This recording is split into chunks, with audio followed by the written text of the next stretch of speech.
Notre univers semble se mettre à dysfonctionner, et tout indique que nous traversons la plus forte tension en astronomie depuis qu'Einstein a redéfini la gravité. Pourtant, les chercheurs ne s'affolent pas encore, car ce type de désordre préfigure souvent une découverte majeure. Examinons donc les principaux facteurs à l'origine de cette crise. Pendant des décennies, la cosmologie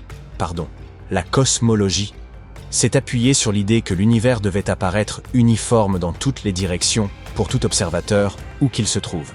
Ce postulat est nommé principe cosmologique fondamental, à ne pas confondre avec le principe cosmétologique, selon lequel chaque femme devrait choisir la teinte de rouge à lèvres qui lui convient, mais je m'égare. D'un point de vue cosmologique, cela implique que si des amas peuvent être visibles localement, l'ensemble doit s'uniformiser à très grande échelle. Ainsi, les scientifiques estimaient qu'aucune structure ne pouvait dépasser environ 1,2 milliard d'années-lumière. Ils ont donc été stupéfaits de découvrir une structure baptisée le Grand Anneau. Il s'agit d'un cercle presque parfait composé de galaxies et d'amas, mesurant près de 1,3 milliard d'années-lumière de diamètre. Une année-lumière correspond à la distance parcourue par la lumière en un an, et comme rien ne va plus vite, cela donne une idée de l'immensité en jeu. Si vous pouviez l'observer, il s'étendrait dans le ciel comme une quinzaine de pleines lunes alignées. Et ce n'est pas un cas isolé. Quelques années auparavant, le même astronome avait identifié l'arc géant, une structure courbe de 3,3 milliards d'années-lumière.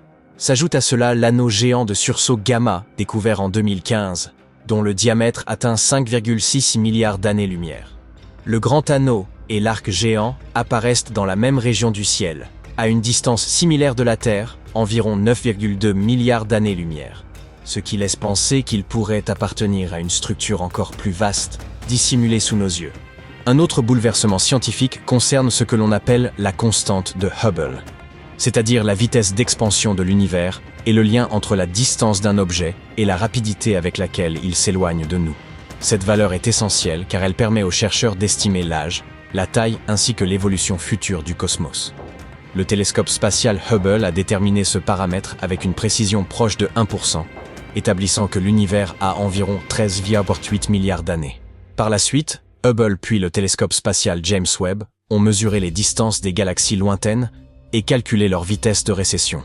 En termes simples, ils ont montré que pour chaque million d'années-lumière parcourues, les galaxies s'éloignent d'environ 72 à 75 km par seconde, une valeur cohérente avec un univers âgé de 13,8 milliards d'années. Toutefois, une autre méthode totalement différente permet d'estimer cette expansion en remontant beaucoup plus loin dans le passé. Les scientifiques analysent le fond diffus cosmologique, vestige thermique du Big Bang, et plus ancienne lumière observable, émise lorsque l'univers s'est suffisamment refroidi pour laisser circuler librement les photons. Or, en utilisant ce signal pour calculer le taux d'expansion, ils obtiennent une valeur plus faible, proche de 67 km par seconde par million d'années-lumière, au lieu de 72 à 75. Cet écart peut sembler minime, mais en cosmologie, il est considérable. Les deux méthodes sont extrêmement précises, et pourtant elles refusent obstinément de coïncider. Ce désaccord porte un nom, la tension de Hubble. À ce jour, personne ne comprend pleinement son origine, ce qui suggère qu'un élément fondamental manque encore à notre compréhension de l'univers primordial. Au moment où les astronomes pensaient que les choses ne pourraient pas être plus déroutantes, le télescope James Webb a bouleversé les certitudes en révélant des galaxies primitives apparemment impossibles. Observées seulement 500 à 800 millions d'années après le Big Bang, elles devraient, selon nos modèles, être petites, chaotiques et incomplètes.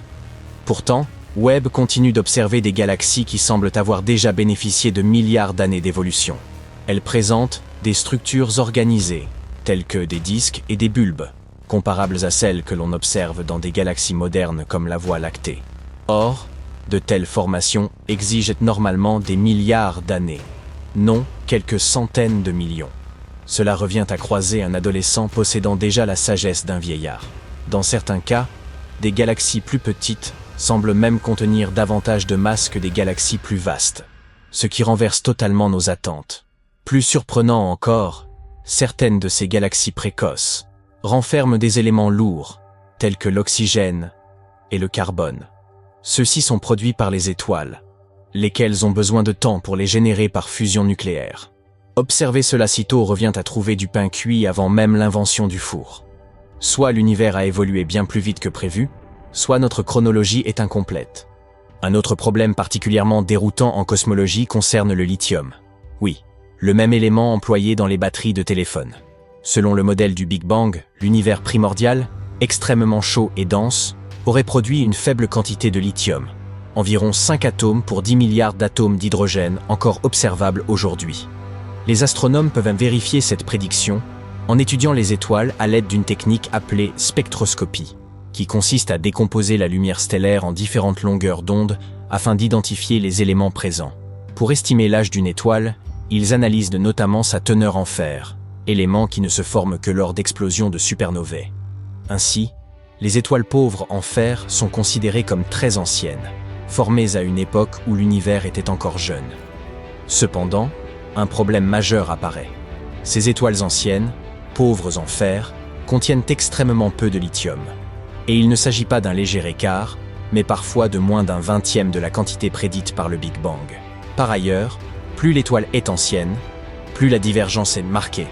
Les chercheurs désignent ce phénomène sous le nom de problème du lithium, une énigme persistante depuis plusieurs décennies. Certaines hypothèses suggèrent que les étoiles pourraient détruire le lithium en leur sein, mais ces explications entrent en contradiction avec d'autres observations. Loin de se résoudre, cette incohérence s'accentue, ce qui laisse penser que notre compréhension de l'univers primordial demeure incomplète et qu'un élément essentiel nous échappe encore. La matière noire ajoute une autre ombre au tableau. Les scientifiques l'ont proposé pour expliquer pourquoi les galaxies ne se dispersent pas en agissant comme une colle invisible. Les modèles prévoient qu'elles s'accumulent fortement au centre des galaxies en formant des pics marqués. Pourtant, les observations montrent plutôt des cœurs lisses et étalés. C'est comme attendre un sommet abrupt et découvrir une colline douce. Cette divergence indique que la matière noire ne se comporte pas comme prévu. Certains chercheurs avancent même qu'elle pourrait être soumise à une cinquième force, au-delà de la gravité, de l'électromagnétisme et des autres interactions connues. L'idée peut sembler farfelue, mais elle explique pourquoi sa distribution diffère des prédictions. Si elle se confirmait, elle modifierait profondément notre compréhension de la formation des galaxies, de leur évolution et de la structure de l'univers à toutes les échelles. Enfin, l'énergie sombre constitue une autre énigme majeure qui déconcerte les scientifiques depuis sa découverte il y a environ 25 ans. Elle représente la plus grande part du contenu de l'univers, et pourtant sa nature demeure inconnue. L'hypothèse dominante postulait qu'elle restait constante, comme une pression intrinsèque du vide lui-même. Certaines théories l'associaient aux fluctuations quantiques, ces particules fugitives apparaissant et disparaissant dans le vide. Toutefois, lorsque les chercheurs ont estimé l'intensité attendue de ce phénomène, ils ont obtenu une valeur des milliards de fois trop élevée, révélant une incohérence flagrante. Plus récemment, un vaste programme d'observation suggère que l'énergie sombre pourrait en réalité varier au cours du temps. Elle aurait atteint un maximum il y a environ 4-5 milliards d'années, avant de décroître progressivement. Si cette idée est correcte, cela signifie que l'énergie sombre évolue. Cette question est cruciale, car elle détermine le destin de l'univers. Si elle demeure forte, l'expansion continuera de s'accélérer jusqu'à isoler totalement les galaxies. Un scénario connu sous le nom de Big Freeze. En revanche, si elle s'affaiblit suffisamment, la gravité pourrait reprendre le dessus, ralentissant l'expansion et permettant à certaines galaxies aujourd'hui hors de portée de redevenir visibles.